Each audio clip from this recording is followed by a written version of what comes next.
Are you dreaming about travelling again? I bet you are.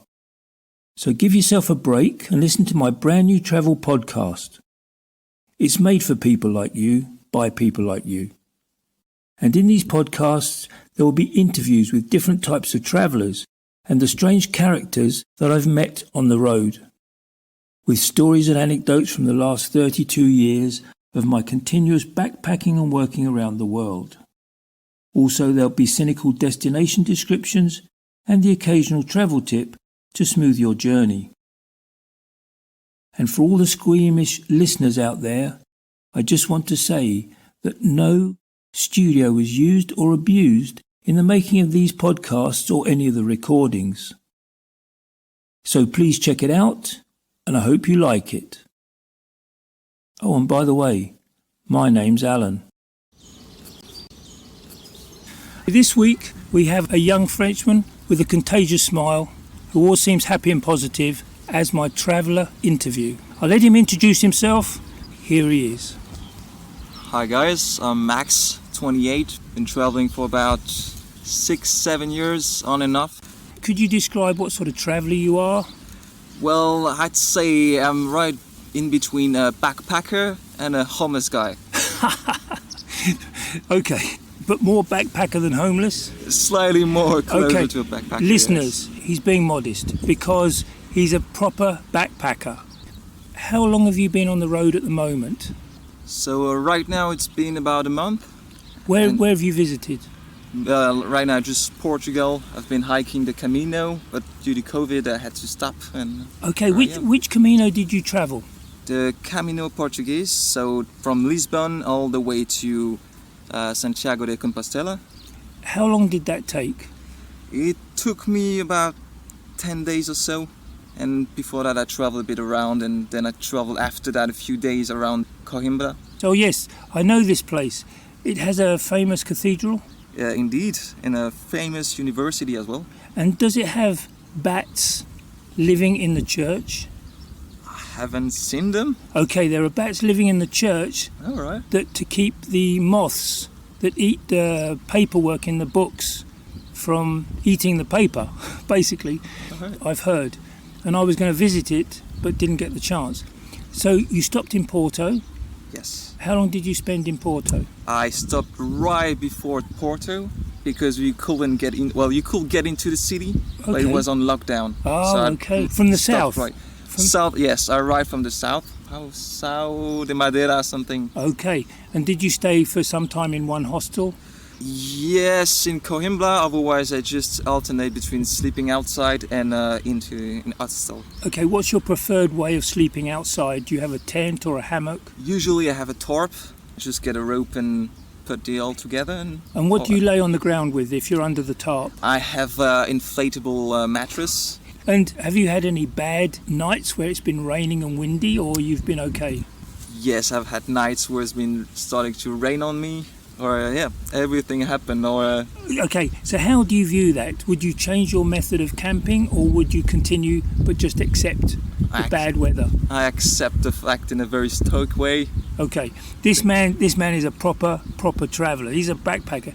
There are two types of travellers in this world: the ones that do things but they rearrange it to suit themselves, and the others are those that go into a situation and then change themselves to fit the situation. And these are the best backpackers. These are the people that can walk into any situation and become part of their environment. Would you say you're that type? In a way, yes. I adapt myself to the situation.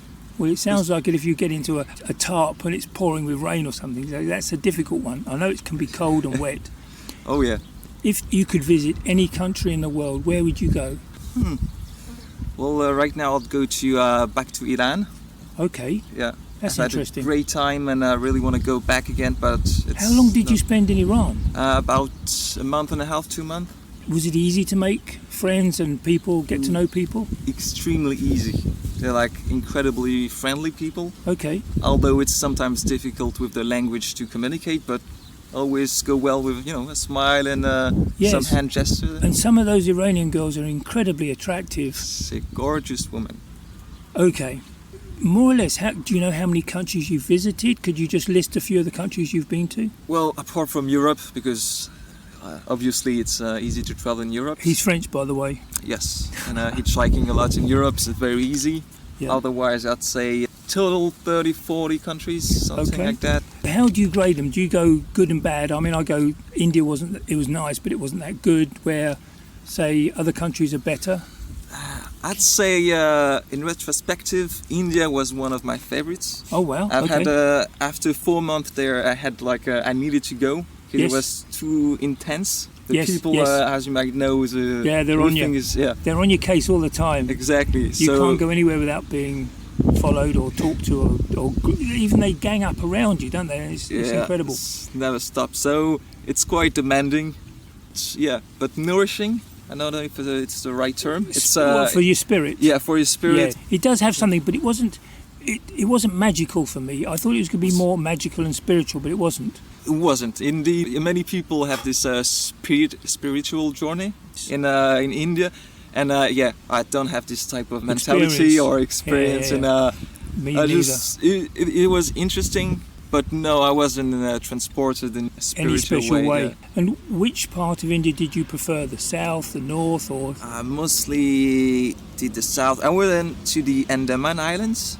The Andaman Islands. It's But you're not. I didn't think you were allowed on there. You're just not allowed in the Nicobar. So some places you cannot go, and some you can, and that's I enjoyed. But mostly for nature, and you were all alone on the beach, and it was like some nice experience. I think the last thing I heard about that island, or the island you couldn't go on, was an American who went there, and he was a missionary. They put enough arrows in him to kill him and bury him on the beach. But you can't go there. They won't allow. Yeah, the Sentinel Islands. That's right. You're in trouble. Okay, which country wouldn't you visit again? Which country I wouldn't visit again? That's a good one.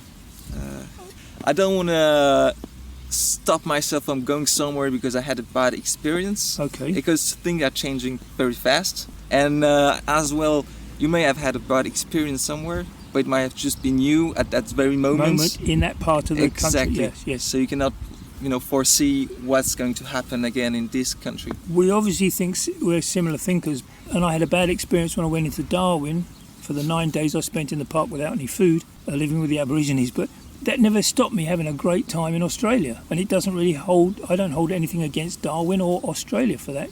It was my problem. What do you do back in France to earn money to travel?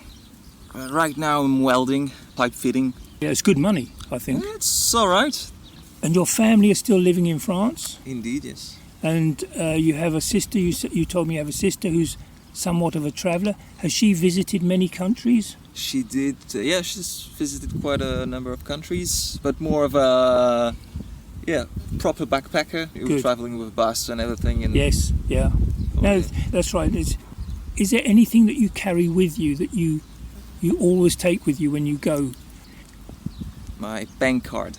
Okay. That's only to take money, and you can do without for a short period of time. If depending on the country, the richer the country, the easier it is to travel without money. Absolutely.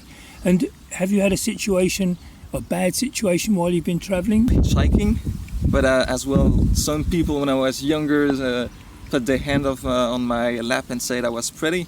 Well, so but we don't. Yeah, don't get that type of experience. But overall, how did you deal with that?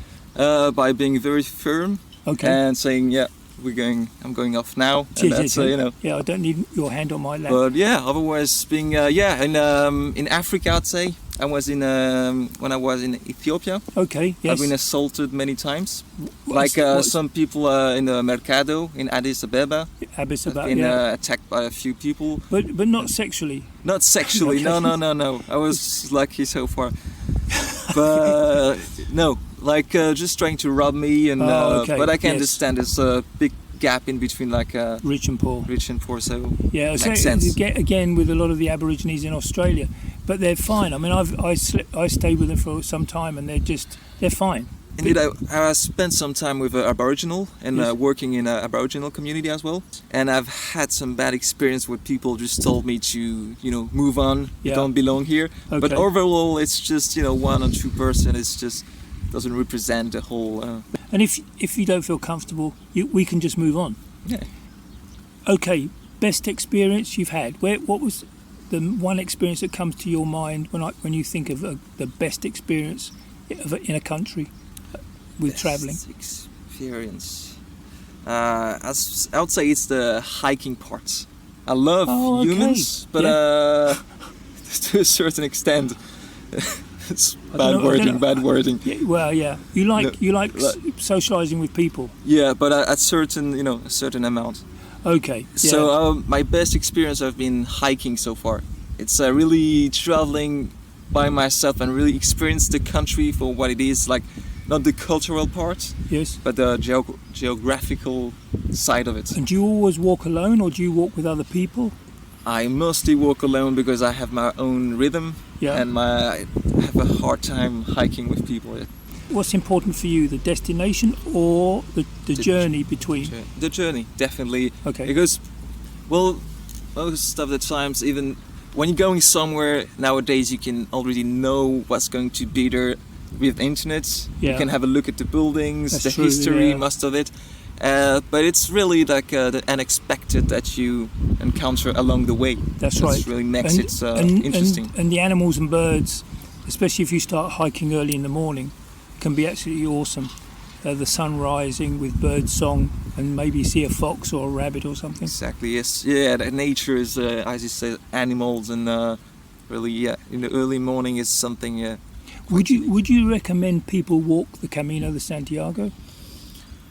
Yeah, I'd say I was, in a way, yes and no. It can be a nice experience to walk on your own, but in some parts, from what I've heard, there's many people, and it's not that difficult in itself. It's not all nature, so it can be good to, if you're on your own, to experience, to be with yourself for a long while. But you can do it everywhere in the world. Yes, there's not absolutely. And I think if you're going to do the Camino, it's just a good starting point to do other walks around the world. And I've said this a million times, that I've done shorter, harder hikes with a greater reward.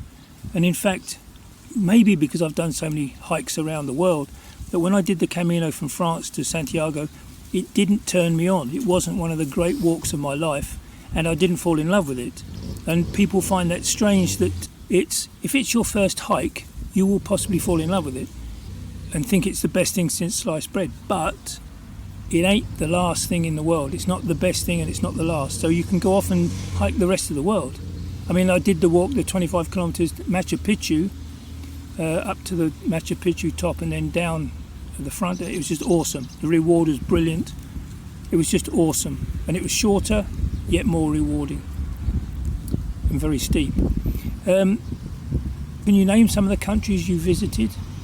Well, I'd say, let's say from America, like the US, Mexico, Guatemala, and Colombia, whereas Australia, India, Malaysia, Thailand. Oh, lovely. So you've done Asia, did you do much of South America? No. When I went there, actually, when I was in Colombia, I went back to the US to be with a girl. Oh, okay. For a while. Yes. So I wanted to go south, but life had a different. How did you find Mexico? Because for me, I love it. I love Mexico. It's dangerous, it's strange, and yet friendly, and yet it's everything. Yeah, I like Mexico. I think I could go back there quite easily. Or not? I mean, well, actually, yeah. I prefer Mexico. I thought it was way better than the US for me. It was like it was the two countries where in the whole America was way more dangerous than when I was used to. I was even assaulted on the beach I was sleeping on the beach in Mexico, and those guys with dogs and Oh wow! Well, I had almost no money, so yes, okay with for me, but still, people are very friendly, and it's nice, even as you said, a bit dangerous. It's still a very nice experience, and a beautiful country. The south, Chiapas, and all those places are magnificent. Yeah. Did you go to Guatemala? I've been to Guatemala for a short while, and it was interesting, but I didn't like it much.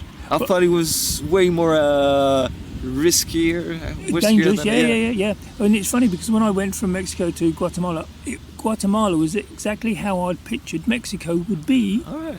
And then when I got to Mexico and it wasn't, that blew me away. I was quite happy with Mexico.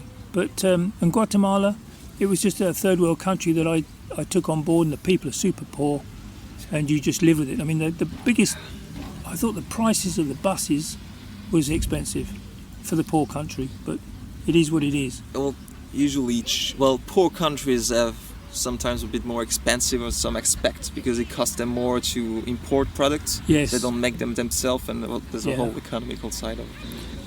Where do you think you'll go next? Do you think you'll go back to France, or will you go to Spain or Germany or one of these European countries? Well, that's the big question uncertain times. Okay. Oh, of course, yeah, with the coronavirus. So, well, for now I'll stay in Portugal for a little bit. Yeah. I want to do a lot of hiking here. It's very good for hiking, isn't it? Very good. Exactly. Even in winter time, the weather is still okay. Yeah. And how do you think the coronavirus will affect travelling in the future? I don't think it will. Really, I hear a lot of people saying that it will profoundly affect worldwide tourism. Okay. I do not agree. I don't think we're able to change our behavior. It's possible that we'll forget very quickly once the pandemic's finished. We will, yeah. But up until then, everybody's being locked down. Spain at the moment is locked down quite heavily, and Portugal's going that way. I know Lisbon's locked down at this moment. Do you think people are taking the coronavirus seriously or not when we travel? Some people wear masks, some people don't. I've noticed some travelers do not take it very seriously because they're just going on their way, and I don't know. I don't want to make judgment of them. Maybe it's selfishness or just carelessness. Yeah. I do not know. Okay. I haven't talked to them. But yes, I've noticed tourists don't take it as seriously as some other places. And where were you for lockdown? For lockdown here? In March. Oh, I was in France working. Okay. And you had to stop work? No, I had to keep on going on. Actually, I had to fix as soon as it started the burning facility of all the hospital products and everything. Yeah. So I had busy moment for me. Okay, now it's good because again you were earning money when other people weren't working. Yeah. Which is interesting. And that's true, yeah. You obviously prefer sunny weather, good climate, and when you're hiking, it's often if you start early it's cold and damp, and then the day becomes nice and fine. But there are days when it's pouring with rain. And how do you handle these days? How do you cope with the rain? Well, I'd say sometimes I cope, sometimes I don't. You have to deal with the small nervous breakdown at times. Yeah. You won't always, be sunny and you have to deal with it in your own way. It's you cannot expect the weather to always be perfect. You cannot not always expect things to go your way. So we just toughen up and keep on going. Okay. And And do you make plans before you travel? So I don't make plans because it keeps the adventure alive. Every day's an adventure because I don't know what's going to happen or where I'm going to be. I sometimes make plans, but I never keep them. So it's just so it's pointless making them. Sometimes I want to go that way, and I say, "Ooh, that's a nice looking path," and I go the other direction. And do you have any problem getting lost? No, you're not lost if you're not going anywhere. That's absolutely right. Oh yeah. And if you have this big feeling to turn left, you should turn right, or vice versa. Especially in cities, you're amazed what you find. I remember getting lost in Kathmandu because of this, and then I ended up in the dark in the worst area of the town. But that's what you take, and it was okay, no problem. Have you been to Canada? Not yet, no. Oh, definitely want to. If you talk about hiking, just hiking and even canoeing or kayaking, those sort of things, you can do it for miles, hundreds of and thousands of miles. Awesome place. Have you been to England? Yes, but not to a lot of places. London and around London. When my sister was living there. I'm going to apologise now. I'm going to apologise, okay? But whatever's happened to him, I apologise for whatever happened to him in England. And you said got robbed. You did get robbed? Yeah. Whereabouts were you? Centre of London. Yeah, at an ATM? Not even. In the streets. Wow. I was 13, 14. Okay. And there's so many CCTV. I wonder how it happens. Well, the fact is nobody's watching them. Yeah. No, they've got the cameras, but nobody's looking. Yeah. Did you just hand over the money? Yeah, well, I was 13, 14. I had nothing. So yes, were they going to hit you or knife you or shoot you or what? Knife me. Okay. Yeah. Okay. They use knives in England because it normally doesn't kill anybody. It just hurts them bad. And if you get arrested for stabbing, it's not like shooting someone. Yeah, I try and warn people about England. It is a dangerous place if you're not watching out, especially some areas of London are seriously bad. Oh yeah. What would you say is your favourite form of transport? Hitchhiking. Oh really? Yes. Now that's funny because you're not the only one that says this, and especially in this time, not this time with coronavirus, but this time in 2020, is because the American, he was hitchhiking at 15, but he's 60 now, so that was a long time ago, and it was safer. Did you have any serious problems with hitchhiking that you wouldn't do it again? By putting their hands on your knee and saying you're a pretty boy? Yeah, but I was... You get used to that after a while. I was, when it happened, I reckon I was about 16, and it was, near Switzerland. Oh, in Switzerland? In Switzerland, yeah. Ooh, I'd ask him for the amount of money he's got in his bank account first.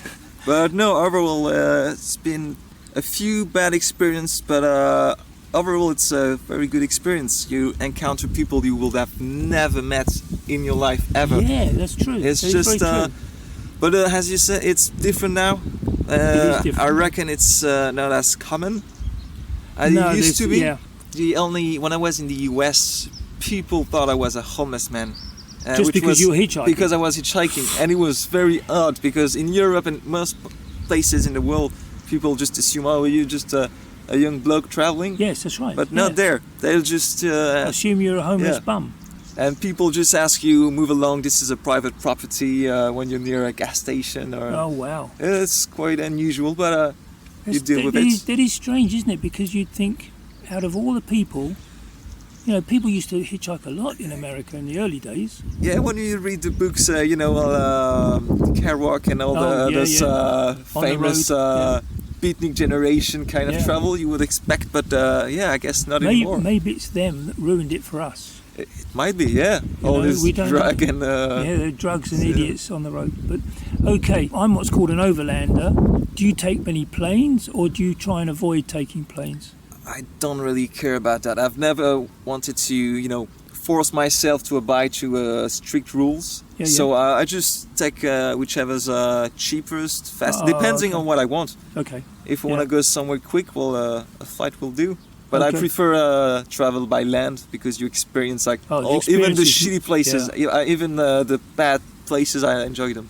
And when you're going through on a bus or a train, you can actually just sit and look out the window and gather so much information about the country. Yeah. The farming, the birds, the animals, all those things.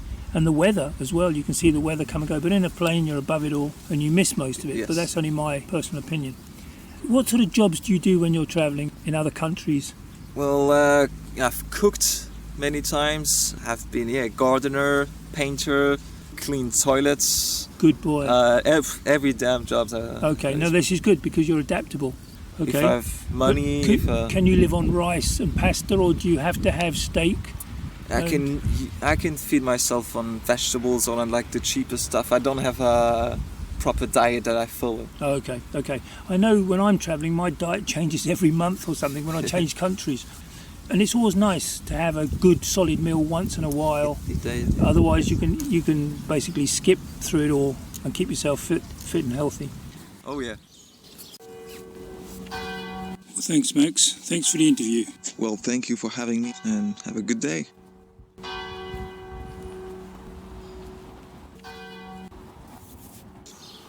Well, that's all for this week, folks.